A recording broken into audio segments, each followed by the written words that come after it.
You're well aware, nobody in the academy affirms the Muslim Sunni science of hadith.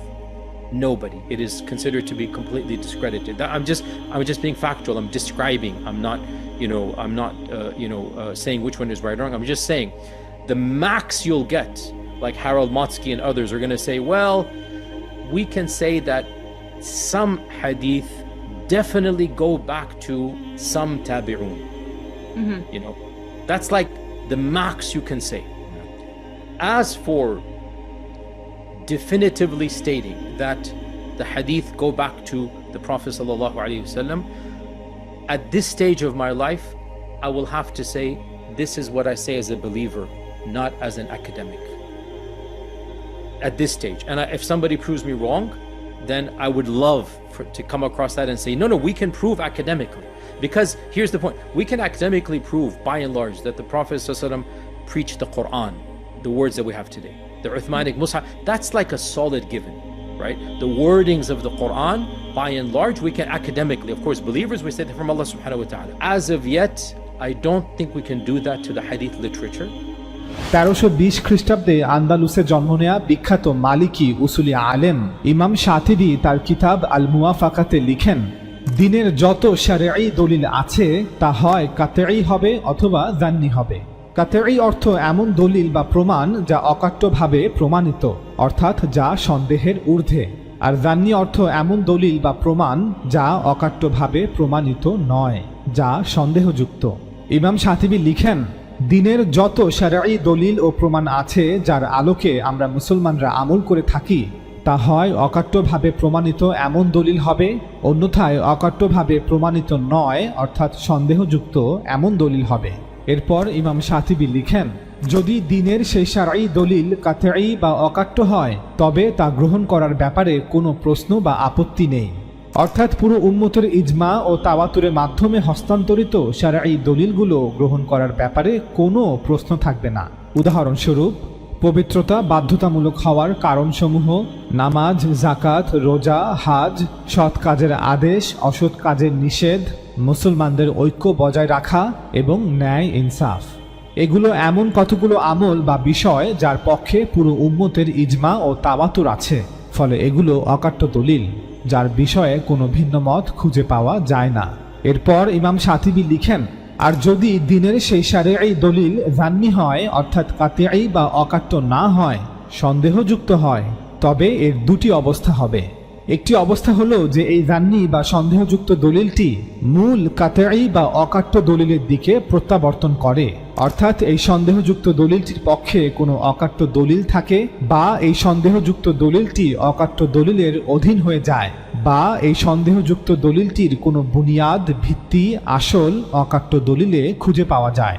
এরপর ইমাম শাতিবি লিখেন, যদি সেই জান্নি দলিল কাতঈ দলিলের দিকে প্রত্যাবর্তিত হয় তাহলে সেই জান্নি দলিল গ্রহণযোগ্য হবে, অর্থাৎ যদি হাদিস, রাওয়ায়েত বা খাবরে ওয়াহেদে বর্ণিত কোনো কথার মূল ভিত্তি কোরআন এবং সুন্নাহ আল মুতাওয়াতিরায় খুঁজে পাওয়া যায়, তবে সেই হাদিস, রাওয়ায়েত বা খাবরে ওয়াহেদের কথা গ্রহণযোগ্য হবে। ইমাম শাতিবি লিখেন, উদাহরণস্বরূপ, দিনের অকাট্যভাবে প্রমাণিত দলিলের একটি প্রধান শিক্ষা হলো অন্যের ক্ষতি করা যাবে না।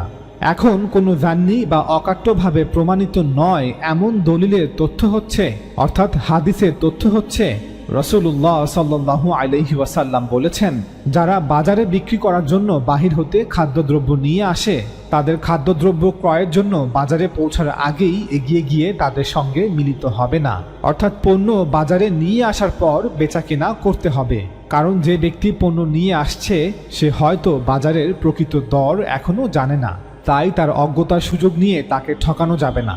যেহেতু এই হাদিসের কথাগুলো কোরআন ও সুন্নাহ আল মুতাওয়াতিরার অধীন, কোরআন ও সুন্নাহ আল মুতাওয়াতিরার বিপরীত নয়, তাই এই হাদিসটি গ্রহণযোগ্য হবে।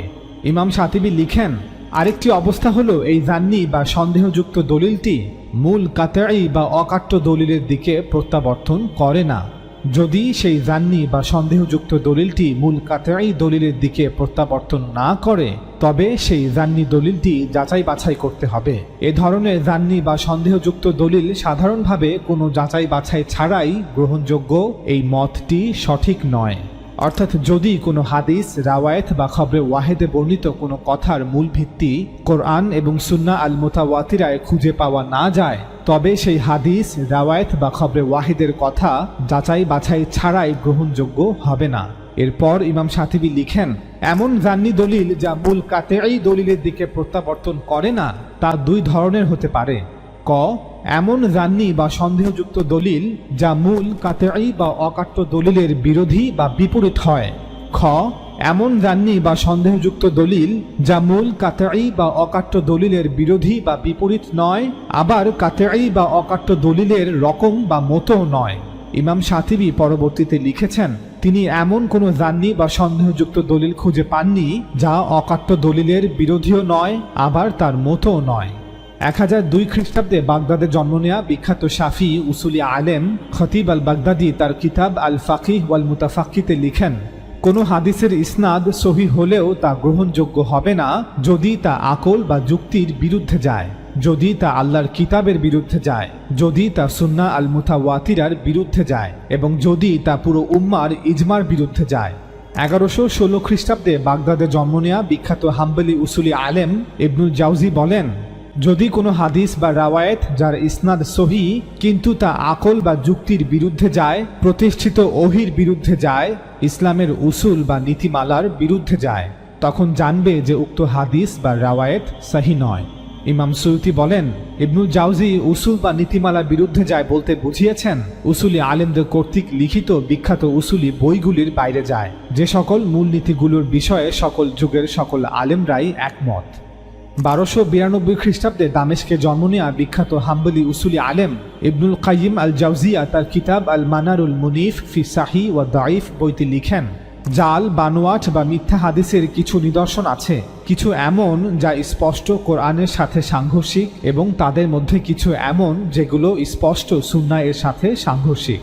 978 খ্রিস্টাব্দে আন্দালুসে জন্ম নেয়া বিখ্যাত মালিকি উসুলি আলেম ইবনে আব্দুল বার তার কিতাব জামে বায়ান আল ইলম ওয়া ফাদলিহিতে লিখেন, দ্বীনের ইলম বা জ্ঞানের দুটি উসুল বা মূলনীতি আছে, 1 আল্লাহর কিতাব কোরআন, 2 রাসূলের সুন্নাহ।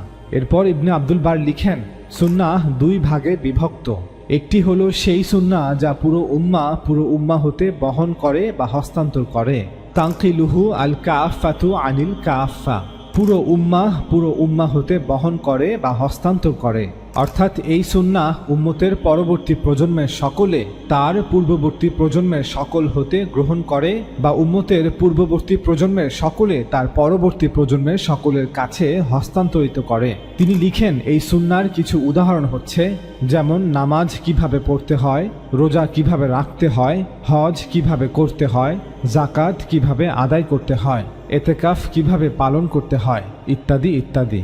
এরপর ইবনে আব্দুল বার লিখেন, এই সুন্নাহ প্রমাণ হিসেবে স্পষ্ট এবং এতে কোনো মতপার্থক্য থাকে না, অর্থাৎ মুসলিম উম্মার সকলে একইভাবে আমল করে আসছে, হোক তারা বিভিন্ন ফিরকা এবং মাযহাবের, যেমন শিয়া, সুন্নি, খারেজি অথবা হানাফি, মালিকি, শাফি, হাম্বলি এবং মুতাজিলা। এরপর ইবনে আব্দুল বার লিখেন, যে ব্যক্তি পুরো উম্মার এই ইজমাকে বা ঐক্যমতকে প্রত্যাখ্যান করল, সে যেন আল্লাহর আয়াত থেকে কোনো আয়াতকে প্রত্যাখ্যান করল, অর্থাৎ কোরআন যেভাবে ইজমা ও তাওয়াতুরের মাধ্যমে উম্মা থেকে উম্মা পেয়েছে, ঠিক একইভাবে এই সুন্নাহগুলো ইজমা ও তাওয়াতুরের মাধ্যমে পুরো উম্মা থেকে পুরো উম্মা পেয়েছে। শুধু পার্থক্য হলো কোরআন হচ্ছে কথা আর সুন্নাহগুলো হচ্ছে আমল। কোরআন পুরো উম্মা মুখস্থ করেছে আর সুন্নাহগুলো পুরো উম্মা আমল করেছে। এরপর ইবনে আব্দুল বার লিখেন, সুন্নাতের দ্বিতীয় প্রকার হচ্ছে যা আমরা আখবারে আহাদ হতে পেয়েছি, অর্থাৎ যেগুলো বিভিন্ন ব্যক্তি ইসনাদের মাধ্যমে বর্ণনা করেছে, একজন অন্যজন হতে শুনে শুনে বর্ণনা করেছে, যেগুলোকে আমরা হাদিস বলে থাকি।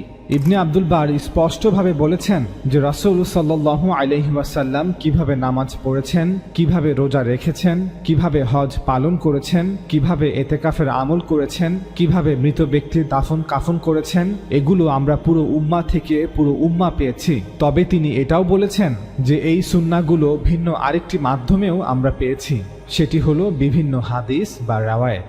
তবে সবচেয়ে মজবুত ও অকাট্য মাধ্যম হচ্ছে যা পুরো উম্মাহ থেকে পুরো উম্মাহ পেয়েছি। সুতরাং হাদিস না থাকলে নামাজ কিভাবে পড়তে হয় তা জানতাম না, এই ধরনের কথা শুধুই অজ্ঞতা ও মূর্খতা।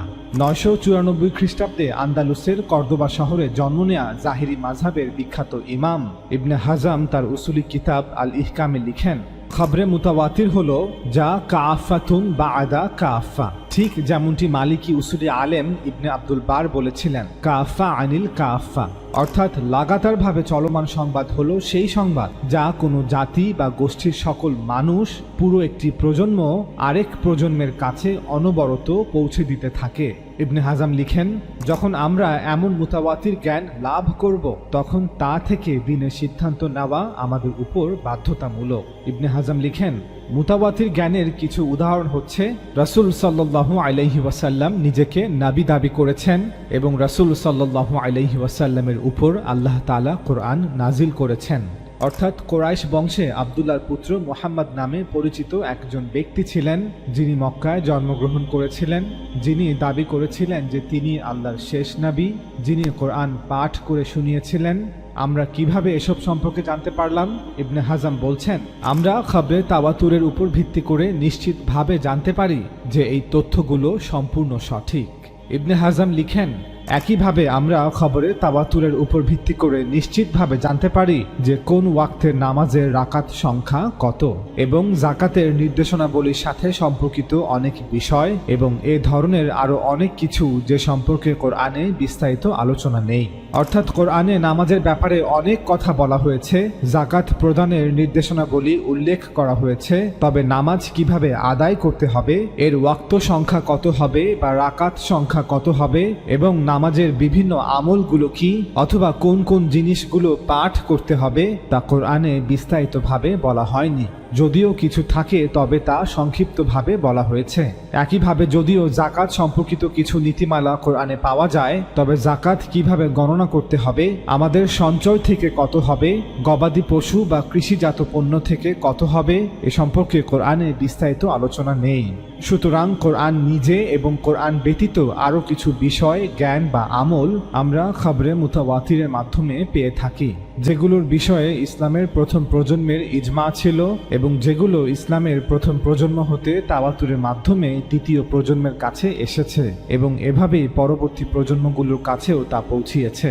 ইবনে হাজাম লিখেন, পৃথিবীতে এমন অসংখ্য শহর আছে যা আমরা নিজ চোখে দেখিনি, কিন্তু আমরা খবরে মুতাওয়াতিরের উপর ভিত্তি করে নিশ্চিতভাবে জানি যে সেই শহরগুলি কোথায় আছে। একইভাবে অনেক পূর্বে গত হয়ে যাওয়া বিভিন্ন জ্ঞানী, পণ্ডিত, দার্শনিক এবং রাজাদের নাম, যাদেরকে আমরা খবরে মুতাওয়াতিরের উপর ভিত্তি করে নিশ্চিতভাবে চিনি। একইভাবে অতীতের অনেক গুরুত্বপূর্ণ ঘটনা, সে সম্পর্কেও আমরা যা কিছু জানি তা খবরে মুতাওয়াতিরের উপর ভিত্তি করেই জানি। ইবনে হাজাম লিখেন, এরপর যদি কোনো ব্যক্তি এই মুতাওয়াতির জ্ঞানকে অস্বীকার করে অথবা জ্ঞানের এই উৎসকে অস্বীকার করে, তাহলে এটি ইন্দ্রিয়ের মাধ্যমে প্রাপ্ত জ্ঞানকে অস্বীকার করার মতোই। যদি কেউ খবরে মুতাওয়াতির জ্ঞানকে অস্বীকার করে, তাহলে তার উচিত এই সত্যটিও অস্বীকার করা যে তার পূর্বেও কোনো যুগ অতিক্রান্ত হয়েছে এবং এই সত্যটিও অস্বীকার করা উচিত যে তার মা এবং তার বাবা তার আগে ছিলেন। অর্থাৎ তার উচিত তার বাবা মায়ের অস্তিত্বকেও অস্বীকার করা, কারণ তাদের সম্পর্কেও যে খবর সে পেয়েছে তাও তাওয়াতুরের মাধ্যমেই অর্জিত হয়েছে। সে সেই ঘটনাটিকে দেখেনি যে সময় তার জন্ম হয়েছিল, তাকে তো শুধু বলা হয়েছে, অর্থাৎ এটি কেবল সেই খবর যা সে অনেক মানুষের কাছ থেকে শুনেছে এবং সেই খবরটি তার আশেপাশের আত্মীয় স্বজন, পাড়া প্রতিবেশী তাকে দিয়েছে। এত মানুষের খবরের উপর ভিত্তি করার কারণে তার মনে বিন্দুমাত্র সন্দেহ নেই যে এই নারী তার মা এবং এই পুরুষ তার বাবা, যদিও তার কাছে ইন্দ্রিয়লব্ধ কোনো পর্যবেক্ষণ নেই। এতদসত্ত্বেও তার মনে একবারও সন্দেহ হয়নি যে তার আত্মীয় স্বজন, পাড়া প্রতিবেশী সকলে মিলে মিথ্যা বলছে বা কোনো ষড়যন্ত্র করছে। ইবনে হাজাম এই সমস্ত উদাহরণ তুলে ধরে একটি যুক্তি দাঁড় করিয়েছেন যে যখন তিনি বলছেন এই দিন আমাদের কাছে ইজমা ও তাওয়াতুর, অর্থাৎ সকল স্তরের সকল সাহাবাদের ঐক্যমত ও সকল স্তরের সকল সাহাবাদের লাগাতার হস্তান্তরের মাধ্যমে এসেছে, তখন তিনি কোনো নতুন বা অদ্ভুত কথা বলছেন না, বরং জ্ঞান হস্তান্তরের যে সকল জারিয়া বা মাধ্যম রয়েছে তার কথাই তিনি বলছেন। মানুষ হাজার হাজার বছর ধরে যে মাধ্যমগুলো ব্যবহার করেছে তিনি সেই মাধ্যমগুলির কথাই উল্লেখ করেছেন। ইবনে হাজামের এই যৌক্তিক তর্ক হতে এটা স্পষ্ট যে আমরা মুসলমানরা নামাজ, রোজা, হজ এবং জাকাতের আমলগুলো পেয়েছি সুন্নাহ আল মুতাওয়াতিরের মাধ্যমে, পুরো 1 লক্ষ সাহাবাদের জামাতের ইজমা এবং তাওয়াতুরের মাধ্যমে। একাদশ খ্রিস্টাব্দে পারস্যে জন্ম নেয়া বিখ্যাত হানাফি উসুলি আলেম ইমাম আল সারাকসি তার কিতাব উসুলুল ফিখে লিখেন, মুতাওয়াতির ইলম সেই ইলম যা একটি বৃহৎ কওম বা গোষ্ঠীর মাধ্যমে হস্তান্তরিত হয়। এই কওম বা গোষ্ঠী এত বড় একটি জামাত বা দল যাদের ব্যাপারে কল্পনাও করা যায় না যে তারা কোনো মিথ্যার উপর জেনে শুনে জড়ো হবে বা একমত হবে। অর্থাৎ দলটি এত বিশাল যে তাদের ব্যাপারে কল্পনাও করা যায় না যে এত সংখ্যক লোক একত্রিত হয়েছে এবং তারা সকলেই মিলিতভাবে একটি নির্দিষ্ট মিথ্যা রচনা করতে সম্মত হয়েছে।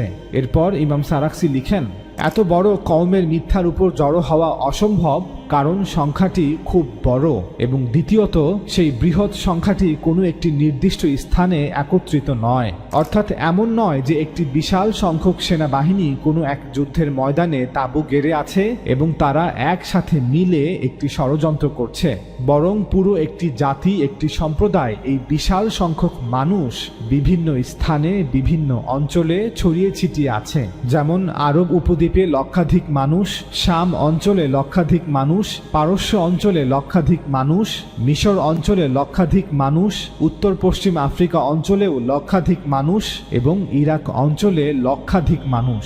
এরপর ইমাম সারাকসি লিখেন, এই সংখ্যাটি আমার যুগের পূর্বেও এরকম বিশাল ছিল, যা এভাবে রাসূল সাল্লাল্লাহু আলাইহি ওয়াসাল্লামের যুগ পর্যন্ত পৌঁছায়।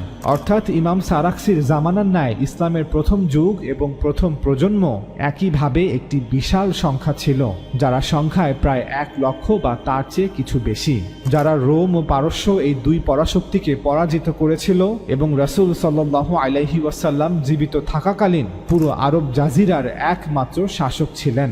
সুতরাং রাসূল সাল্লাল্লাহু আলাইহি ওয়াসাল্লাম আল্লাহর এই দিন ইসলাম 2-3 জন ব্যক্তিকে দিয়ে যাননি বা 10-15 জন ব্যক্তিকে ইসলাম শিক্ষা দিয়ে যাননি। এমন নয় যে তিনি শুধুমাত্র আবু বকর রাদিয়াল্লাহু তাআলা আনহুকে নামাজ শিক্ষা দিয়েছেন, ওমর রাদিয়াল্লাহু তাআলা আনহুকে রোজা শিক্ষা দিয়েছেন, উসমান রাদিয়াল্লাহু তাআলা আনহুকে যাকাত শিক্ষা দিয়েছেন এবং আলী রাদিয়াল্লাহু তাআলা আনহুকে হজের সকল বিধানগুলো শিক্ষা দিয়েছেন, বরং তিনি সাল্লাল্লাহু আলাইহি ওয়াসাল্লাম সাহাবাদের পুরো জামাতকে, হাজার হাজার মানুষকে ইসলাম শিক্ষা দিয়েছেন। তিনি সাহাবাদের পুরো জামাতকে নিয়ে দ্বীন ইসলামের উপর আমল করেছেন। তিনি প্রত্যেক সাহাবাকে নামাজ শিক্ষা দিয়েছেন, প্রত্যেক সাহাবাকে রোজা, হজ এবং যাকাতে শিক্ষা দিয়েছেন। সবাইকে নিয়ে তিনি ইফতার সেহরি করেছেন, সবাইকে নিয়ে তিনি জানাজার নামাজ আদায় করেছেন, মৃত ব্যক্তিদেরকে দাফন করেছেন এবং তিনি সাল্লাল্লাহু আলাইহি ওয়াসাল্লাম হাজার হাজার মুসলমান এবং একটি ইসলামী রাষ্ট্র প্রতিষ্ঠা করে গিয়েছেন। এরপর ইমাম সারাকসি লিখেন, মুতাওয়াতির ইলমের এই সংযোগটি এমন যার শুরু এবং শেষ একই রকম। অর্থাৎ মুতাওয়াতির ইলম হাদিস, রাওয়ায়াত বা খবরে ওয়াহিদের মতো নয়, যেখানে এক ব্যক্তি বলছেন তিনি অন্য এক ব্যক্তি থেকে শুনেছেন, অতঃপর তিনি অন্য আরেক ব্যক্তি থেকে শুনেছেন, অতঃপর তিনি অন্য আরেক ব্যক্তি থেকে শুনেছেন, অতঃপর তিনি অন্য আরেক ব্যক্তি থেকে শুনেছেন, অতঃপর তিনি সাহাবা থেকে শুনেছেন। না, বরং মুতাওয়াতির ইলম এমন যা হাজার হাজার লক্ষ ব্যক্তি পূর্বের হাজার হাজার লক্ষ ব্যক্তি থেকে শুনেছেন বা হাজার হাজার লক্ষ ব্যক্তি পূর্বের হাজার হাজার লক্ষ ব্যক্তিকে আমল করতে দেখেছেন, যেমন কোরআন এবং রাসূলের আমল। এরপর ইমাম সারাকসি লিখেন, এই মুতাওয়াতির ইলম বা জ্ঞান কি তা কিছু উদাহরণের মাধ্যমে বোঝা যেতে পারে, যেমন 5 ওয়াক্ত নামাজ এবং এর রাকাতগুলো, যাকাতের পরিমাণ এবং এরকম সব অনুরূপ বিষয়। অর্থাৎ এমন সকল বিষয় যা পুরো মুসলিম উম্মাহ আমল করে থাকে, যা প্রতিটি মুসলিম ব্যক্তির সাথে সম্পর্কিত, যা দ্বীনের মৌলিক বিষয়, দ্বীনের মৌলিক ইবাদত। অর্থাৎ মুতাওয়াতির ইলম এমন যা একজন মুসলমানের দৈনন্দিন জীবনের সাথে সরাসরি ভাবে সম্পর্কিত। এরপর ইমাম সারাকসি লিখেন, এই মুতাওয়াতির ইলম বা জ্ঞান যা আমাদের কাছে তাওয়াতুরের মাধ্যমে পৌঁছেছে তা সেই জ্ঞানের অনুরূপ হয়ে যাবে যা সাহাবারা সরাসরি নবী সাল্লাল্লাহু আলাইহি ওয়াসাল্লামের কাছ থেকে সংগ্রহ করেছিলেন। অর্থাৎ যেহেতু সাহাবাদের প্রজন্ম হতে তাবেঈ, তাবিদের প্রজন্ম হতে তাবে তাবেঈ, অতঃপর একইভাবে তাবে তাবেঈ হতে পরবর্তী সকল প্রজন্ম সব সময় একটি বিশাল সংখ্যা ছিল। অতএব ইমাম সারাক্সির প্রজন্ম তাদের আগের প্রজন্ম হতে যে মুতাওয়াতির জ্ঞান অর্থাৎ কোরআন এবং মুতাওয়াতির আমল অর্থাৎ দ্বীনের মৌলিক ইবাদাতগুলো পেয়েছেন তা ঠিক এমন যেন রাসূল সাল্লাল্লাহু আলাইহি ওয়াসাল্লাম থেকে তারা সরাসরি সংগ্রহ করেছেন। এরপর ইমাম সারাক্সি লিখেন, লোকেদের মধ্যে অর্থাৎ মুসলমানদের মধ্যে অনেক ভিন্নতা ও মতপার্থক্য রয়েছে যা তাদের ইচ্ছা ও উদ্দেশ্যের মধ্যেও পরিলক্ষিত হয়। অর্থাৎ যদি আপনি মানুষের কথা চিন্তা করেন তাহলে তাদের আকাঙ্ক্ষা ভিন্ন, উদ্দেশ্য ভিন্ন, এমনকি তারা তাদের স্বভাবেও ভিন্ন। মানুষ কখনোই একরকম হয় না। মানুষের ব্যাপারটা এমন নয় যে তারা পশু এবং কেবল তাদের প্রবৃত্তির ভিত্তিতেই তারা সামনে এগিয়ে চলে। আমরা লক্ষ্য করি যে আল্লাহ তাদেরকে বিভিন্ন ক্ষমতা দিয়েছেন, যার ফলে তাদের বিভিন্ন লক্ষ্য এবং উদ্দেশ্য রয়েছে, তাদের বিভিন্ন আকাঙ্ক্ষা রয়েছে, তাদের মধ্যে অগণিত পার্থক্য রয়েছে। ইমাম সারাক্সি লিখেন, এত পার্থক্য থাকা সত্ত্বেও কিছু মৌলিক বিষয়ে কি তাদের একত্রিত করেছে? কেন মুসলমানরা কোরআন ও মৌলিক ইবাদাতের বিষয়গুলোর ব্যাপারে সকলেই একমত, হোক সে শিয়া, সুন্নি অথবা খারিজি, হানাফি, মালিকি, শাফি অথবা হাম্বলি, মুতাজিলা, আশআরি, মাতুরিদি অথবা আথারি? ইমাম সারাক্সি লিখেন, দুটি জিনিস থাকতে পারে। একটি হলো তারা ঐক্যমত তৈরি করার জন্য একত্রিত হয়েছে, অর্থাৎ লক্ষাধিক সাহাবারা একত্রে মিলে একটি ষড়যন্ত্র করেছে। তাদের এই ইজমা বা ঐক্যমত ছিল শুধুই একটি সাজানো চুক্তি। ইমাম সারাক্সি লিখেন, দ্বিতীয় বিষয় হলো এই ঐক্যমত তাদের বানানো বা সাজানো চুক্তি নয়, অর্থাৎ সাহাবাদের প্রজন্ম রাসূল সাল্লাল্লাহু আলাইহি ওয়াসাল্লামের কাছ থেকে কোরআন এভাবেই শুনেছেন এবং তিনি সাল্লাল্লাহু আলাইহি ওয়াসাল্লামকে এভাবেই ইবাদত করতে দেখেছেন। ইমাম সারাক্সি লিখেন, যেহেতু সাহাবা এবং তাদের প্রজন্মের সংখ্যা অনেক বেশি এবং আরব অঞ্চলের বিভিন্ন দূরবর্তী স্থানে তারা ছড়িয়েছিলেন, তাই ষড়যন্ত্র বা মিথ্যা সম্ভাবনা একদমই অযৌক্তিক। দ্বীন বা ধর্মের মতো এত স্পর্শকাতর একটি বিষয়ে সাহাবাদের এই ইজমা বা ঐক্যমত কোনো বানোয়াট কাজ হতে পারে না। এই কারণে আমাদের অধিকাংশ ফাকিহগণ এই মুতাওয়াতির জ্ঞান সম্পর্কে এই মতামত দিয়েছেন যে এই জ্ঞান ইলমে ইয়াকিন, অর্থাৎ মুতাওয়াতির ইলম হচ্ছে নিশ্চিত জ্ঞান। এই জ্ঞানে কোনো সন্দেহ বা মতবিরোধের অবকাশ থাকে না। 1156 খ্রিস্টাব্দে বর্তমান তুরস্কে জন্ম নেয়া বিখ্যাত শাফি উসুলি আলেম আল্লামা সাইফুদ্দিন আল আমিদি তার কিতাব আল ইহকামে লিখেন, যে সংবাদ তাওয়াতুরের মাধ্যমে অর্থাৎ অসংখ্য অগণিত মানুষের মাধ্যমে আমাদের কাছে পৌঁছায় তা মুফিদুল্লিল ইলম বা নিশ্চিত জ্ঞান হয়ে যায়।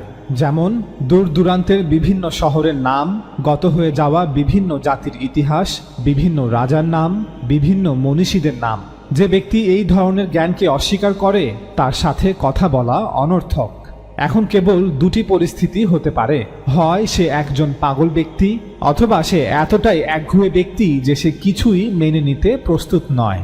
আমি আপনাদের সকলকে আবার মনে করে দিচ্ছি যে আল্লামা আমিদি এখানে হাদিসের কথা বলছেন না, তিনি এমন জ্ঞানের কথা বলছেন না যা কোনো ইসনাদ নির্ভর। এখন সেই ইসনাদের সংখ্যা একটি হোক অথবা 5টি হোক অথবা 10টি হোক, তিনি এমন জ্ঞানের কথা বলছেন যা হাজার হাজার লক্ষ লক্ষ মানুষ থেকে হাজার হাজার লক্ষ লক্ষ মানুষ জেনেছে, শুনেছে বা আমল করেছে। ইমাম শাফি বলেন, 5 ওয়াক্ত নামাজ, রমজান মাসের রোজা, হজ, জাকাত, একইভাবে জানা যে সুদ, জিনা, হত্যা, চুরি, মদ্যপানকে আল্লাহ তাআলা হারাম করেছেন, এগুলো এমন ইলম বা জ্ঞান যা আল্লাহর কিতাবে নাস হিসেবে অর্থাৎ কোরআনে স্পষ্ট আয়াত রূপে বিদ্যমান আছে এবং এই ইলম বা জ্ঞান আহলে ইসলামের কাছে অর্থাৎ সকল মুসলমানদের কাছেই আমভাবে বা সাধারণভাবে সর্বজনীনভাবে বিদ্যমান রয়েছে। তিনি বলেন, কুল্লুহু মিনাল ইলম মাওজুদান নাসসান ফি কিতাবিল্লাহ ওয়া মাওজুদান আম্মান ইনদা আহলিল ইসলাম। অর্থাৎ এগুলো এমন জ্ঞান নয় যা হাতে গোনা কিছু আলেমরাই জানে বা হাতে গোনা কিছু হাদিস বর্ণনাকারী রাবিরাই জানে, না, বরং সকল মুসলমানরাই জানে, সকল আহলে ইসলামরাই জানে। এই জ্ঞান লাভের জন্য কোনো রাবির হাদিস বর্ণনা করার কোনো প্রয়োজন নেই। এই জ্ঞান পুরো উম্মার কাছে আছে, ইনদা আহলিল ইসলাম। ইমাম শাফি এখানে আহলুল ইলম না বলে আহলিল ইসলাম বলেছেন, অর্থাৎ সকল মুসলমানের কাছে সাধারণভাবে আছে, সকল মুসলমান এই ইলম সম্পর্কে জ্ঞাত। ইমাম শাফি এরপর বলেন, ইয়ানকুলুহু আওয়ামুহুম আন মান মাদা মান আওয়ামিহিম। এই জ্ঞান আহলে ইসলামের আওয়ামরা অর্থাৎ সাধারণ মুসলমানরা তাদের গত হয়ে যাওয়া আওয়ামদের অর্থাৎ সাধারণ মুসলমানদের নিকট হতে বহন করে বা স্থানান্তর করে। এবং এমনটা করা হয় রাসূল সাল্লাল্লাহু আলাইহি ওয়াসাল্লামের সাথে সম্পর্কযুক্ত করে। অর্থাৎ এগুলো রাসূলের শিক্ষা বা আমল, যা তার সময় থেকে এভাবেই হাজার হাজার আওয়ামরা প্রকাশ্যে একসাথে পালন করে আসছে। আওয়ামরা প্রকাশ্যে মসজিদ তৈরি করেছে, আওয়ামরা প্রকাশ্যে একসাথে নামাজ আদায় করেছে। এভাবে প্রথম প্রজন্মের আওয়ামরা দ্বিতীয় প্রজন্মের আওয়ামদের কাছে এই জ্ঞান ও আমলগুলো হস্তান্তর করেছে। ইমাম শাফি এরপর বলেন, এবং রাসূল সাল্লাল্লাহু আলাইহি ওয়াসাল্লামের সাথে এই সম্পর্কের বিষয়ে আওয়ামরা কোনো মত পার্থক্য করে না এবং এর অবশ্য করণীয় হওয়ার বিষয়েও কোনো মত পার্থক্য করে না। অর্থাৎ মুসলমানদের মধ্যে এমন কেউ নেই যে এই জ্ঞানকে এবং এই আমলগুলোকে অস্বীকার করে। এই আমলগুলো রাসূল সাল্লাল্লাহু আলাইহি ওয়াসাল্লামের কিনা এটা জানার জন্য কোনো রাবীর বর্ণিত হাদিসেরও প্রয়োজন হয় না। সকল মুসলমান জানে কিভাবে নামাজ আদায় করতে হয়, কখন রোজা কিভাবে রাখতে হয়, হজ কিভাবে পালন করতে হয় এবং যাকাত কিভাবে আদায় করতে হয়। সকল আওয়াম বা মুসলমানরাই জানে যে সুদ, জিনা, হত্যা, চুরি, মদ্যপানকে আল্লাহ তাআলা হারাম করেছেন। ইমাম শাফির সময়কার কোনো মুসলমান এমনটা বলে না যে এগুলো রাসূলের শিক্ষা নয় বা এগুলো রাসূলের আমল নয়। ইমাম শাফি উপরে বর্ণিত এই বাধ্যতামূলক বা অবশ্য করণীয় আমলগুলোকে তার ভাষায় ইলমুল আম্মা বলে অভিহিত করেছেন। ইলমুল আম্মা শব্দের অর্থ হচ্ছে এমন ইলম যা সকলের কাছে আমভাবে আছে, অর্থাৎ এমন জ্ঞান যা সাধারণভাবে সকল মুসলমানের কাছে আছে। অন্যভাবে বললে হাজার হাজার লক্ষ লক্ষ মুসলমানের একটি বিশাল সংখ্যা যারা কোনো বিষয়ের প্রত্যক্ষ সাক্ষী। সপ্তম শতাব্দীর হাজার হাজার আরব মুসলমান জাজিরাতুল আরব থেকে বেরিয়ে আরব বিশ্বকে জয় করে সকল মানুষের সামনে ঘোষণা করেছে যে একজন ব্যক্তির জন্ম হয়েছিল যে বলেছিল, আমি আল্লাহর রাসূল, যিনি আমাদের কোরআন পাঠ করে শুনিয়েছেন এবং আমরাও তার মতো করে কোরআন মুখস্থ করেছি। তিনি আমাদের সাথে নিয়ে মসজিদে নামাজ পড়েছেন, আমরাও তার সাথে নামাজ পড়েছি। পরবর্তী কয়েক দশকে এই হাজার হাজার আরব মুসলমানদের বার্তাকে লক্ষ লক্ষ মানুষ গ্রহণ করেছে। তারাও যার যার মেধা অনুযায়ী কোরআনকে মুখস্থ করেছে। তারাও মসজিদে গিয়ে পুরনোদের সাথে এক কাতারে দাঁড়িয়ে নামাজ আদায় করেছে। কাগজের আবিষ্কার এবং পরবর্তীতে ছাপাখানা এবং ইন্টারনেট আসার পূর্বে মানুষই মানুষ হতে তথ্য আদান প্রদান করত। যদিও এখনো কাগজ আবিষ্কারের পর ছাপাখানা বা ইন্টারনেট আসার পরও মানুষই মানুষ হতে তথ্য আদান প্রদান করে থাকে। আমরা স্বীকার করছি যে পূর্বেকার সময়ে একজন থেকে একজন শুনে শুনে তথ্য আদান প্রদান করলে অবশ্যই ভুল হতো, অনেকে মিথ্যা ও সংমিশ্রণ করত। কিন্তু যখন মানুষের একটি বিশাল জনতা, একটি সম্পূর্ণ দল, একটি সম্পূর্ণ সম্প্রদায় কোনো কিছুর প্রত্যক্ষ সাক্ষী হয়ে তা অনুপস্থিতদের কাছে পৌঁছে দিত, তখন এটি অসত্য হওয়ার সম্ভাবনা থেকে স্বাধীন হয়ে যায়। আর এটিকেই ইমাম শাফি তার ভাষায় ইলমুল আম্মা বলেছেন। অর্থাৎ যখন কোনো ব্যক্তি বলবে যে আমি অমুক থেকে শুনেছি এবং সেই অমুক বলেছেন তিনি আরেকজন অমুক থেকে শুনেছেন যিনি এখন মৃত, অতঃপর সেই মৃত অমুক জীবিত থাকাকালীন বলেছিলেন যে তিনি নাকি অন্য একজন অমুক থেকে শুনেছেন যিনি আরো আগে মৃত্যুবরণ করেছেন, যে অমুক সাহাবী বলেছেন আল্লাহর রাসূল এই কথা বলেছেন, তখন একটি সম্ভাবনা থাকে যে এখানে ইচ্ছায় বা অনিচ্ছায় ভুল থাকতে পারে। কিন্তু যখন প্রায় 1 লক্ষ আরব মুসলমান একসাথে বলবে যে এই হচ্ছে কোরআন যা আমরা মুখস্থ করেছি, যা আমরা প্রতিদিন 5 ওয়াক্ত নামাজে উচ্চ স্বরে স্মৃতি থেকে পড়ে থাকি এবং যা আমাদের কাছে পৌঁছে দিয়েছেন আব্দুল্লাহর পুত্র মুহাম্মদ সাল্লাল্লাহু আলাইহি ওয়াসাল্লাম, যিনি ছিলেন একজন রাসূল, যিনি আমাদের প্রতি বছর রমজান মাসে রোজা রাখতে বলেছেন, যিনি আমাদের হজ পালনের শিক্ষা দিয়েছেন, যিনি আমাদের যাকাত আদায় করতে বলেছেন, যিনি আমাদের মদ পান করতে, শূকরের মাংস গ্রহণ করতে, ব্যভিচারে লিপ্ত হতে, সুদের সম্পদ গ্রহণ করতে, চুরি ডাকাতি হত্যা করতে নিষেধ করেছেন, তখন এত বিপুল সংখ্যক মানুষের সাক্ষ্য ভুল হওয়া অসম্ভব। এই ইলমুল আম্মাকেই পরবর্তীকালের মুসলিম পণ্ডিতরা দুটি ভিন্ন শব্দ দিয়ে বর্ণনা করেন। একটি হলো ইজমা এবং অন্যটি হলো তাওয়াতুর। ইজমা বলতে বোঝায় যখন মানুষের একটি বিশাল দল, একটি সম্পূর্ণ সম্প্রদায় কোনো বিষয়ের ব্যাপারে একই রকম সাক্ষ্য দেয়। পুরো সম্প্রদায়ের মধ্যে সেই বিষয়ে কোনো মতপার্থক্য থাকে না এবং তাওয়াতুর বলতে বোঝায় এমন কিছু যা লাগাতার চলছে। যদি সেই বিষয়টি কোনো কথা বা বাক্য হয় তবে তার সম্প্রদায়ের সকলের জবানে বা জিহ্বার ডগায় সবসময় জারি থাকে, অর্থাৎ সকলেই তা মুখস্থ রেখেছে। এবং যদি এটি কোনো আমল হয় তবে তার সম্প্রদায়ের সকলে তা আমল হিসেবে জারি রেখেছে বা আমল হিসেবে পালন করছে, অর্থাৎ পুরো সমাজের সকলে তা বলছে এবং করছে। উদাহরণস্বরূপ, যেহেতু সাহাবাদের প্রজন্ম যারা নারী পুরুষ মিলিয়ে সংখ্যায় প্রায় 1 লক্ষ, তারা সকলে যে যার মতো প্রত্যেকের মেধা অনুযায়ী কোরআনকে মুখস্থ করেছেন। প্রতিদিন 5 ওয়াক্ত নামাজে একা কোরআন পাঠ করেছেন অথবা মসজিদে গিয়ে সম্মিলিতভাবে কোরআন পাঠ শুনেছেন এবং তারা তাদের সন্তানদেরকেও কোরআন মুখস্থ করিয়েছেন। ফলে কোরআনের বিষয়ে সকল সাহাবাদের ইজমা ছিল, অর্থাৎ পুরো একটি সমাজের সকলেই তাদের নিজ নিজ সক্ষমতা অনুযায়ী কোরআনকে মুখস্থ করেছেন। কেউ 10টি সূরা মুখস্থ করেছেন, তো কেউ 20টি সূরা, আবার কেউ 50টি সূরা, কেউ পুরো কোরআন মুখস্থ করেছেন। প্রতিদিন জামাতে সম্মিলিত 5 ওয়াক্ত নামাজের 3 ওয়াক্ত অর্থাৎ ফজর, মাগরিব এবং এশা নামাজে প্রতিটি মসজিদের ইমামরা উচ্চস্বরে কোরআন পাঠ করেছেন। ওমর রাদিয়াল্লাহু তাআলা আনহু-এর খেলাফতের সময় হতে প্রতি বছর রমজান মাসে তারাবির নামাজে প্রতিটি মসজিদের ইমামরা উচ্চস্বরে পুরো কোরআন পাঠ করেছেন। ফলে কোরআন ছিল একটি জীবন্ত কিতাব যা সবার স্মৃতিতে মুখস্থ ছিল। ইমাম ভুল করলেই অন্যরা তা ধরিয়ে দিতেন। সেই সমাজে কোরআন এমন ছিল যে কোরআনের ছাত্রের সংখ্যার ন্যায় কোরআনের শিক্ষকের সংখ্যাও হাজার হাজার। ফলে কেউ ভুল করলেই অন্যরা তা ধরিয়ে দিতে পারত। আর নামাজ তো ছিলই, যেখানে সমাজের বিভিন্ন শ্রেণীর মানুষ প্রতিদিন একত্র হয়ে কোরআন পাঠ শুনত। এই সব কিছুর কারণেই কোরআন হয়ে ওঠে এক নির্ভুল জীবন্ত কিতাব। একইভাবে যেহেতু সাহাবাদের প্রজন্ম যারা নারী পুরুষ মিলিয়ে সংখ্যায় প্রায় 1 লক্ষ, তারা সকলে প্রতিদিন 5 ওয়াক্ত নামাজ একা অথবা নিজ নিজ এলাকার মসজিদে গিয়ে সম্মিলিতভাবে আদায় করেছেন এবং তারা তাদের সন্তানদেরকেও নামাজে শিক্ষা দিয়েছেন।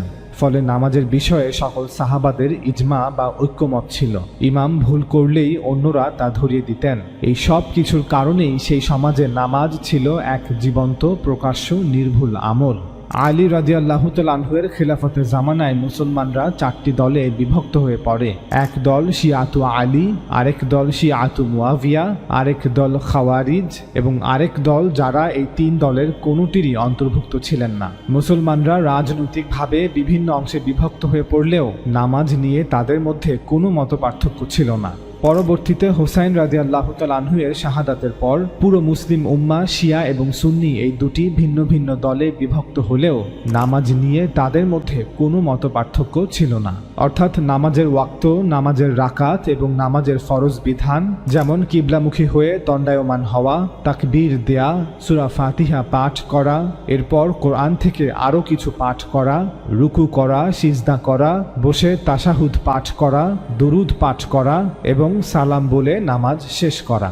নামাজের এই মৌলিক বিধানগুলোর বিষয়ে শিয়া মুসলিম অথবা সুন্নি মুসলিম তাদের মধ্যে এখন পর্যন্ত কোনো মতপার্থক্য হয়নি। কেউ হয়তো প্রশ্ন করতে পারে যে শিয়ারা তো সুন্নিদের মতো 5 ওয়াক্ত নামাজ আদায় করে না, তারা মাত্র 3 ওয়াক্ত নামাজ পড়ে। এর উত্তরে আমরা বলবো, শিয়ারা 5 ওয়াক্ত নামাজই পড়ে, তবে তাদের মতে যেহেতু জোহর এবং আসর একত্রে পড়ার অনুমোদন আছে এবং মাগরিব ও এশা একত্রে পড়ার অনুমোদন আছে, তাই তারা 5 ওয়াক্ত নামাজকে 3 ওয়াক্তে আদায় করে থাকে। তবে সুন্নিদের মতে বিশেষ কোনো কারণ ব্যতীত এমনটা করা উচিত নয়। সুতরাং শিয়ারা 3 ওয়াক্ত নয় বরং 5 ওয়াক্ত নামাজই আদায় করে থাকে, তবে জোহর আসর একত্রে এবং মাগরিব এশা একত্রে আদায় করে।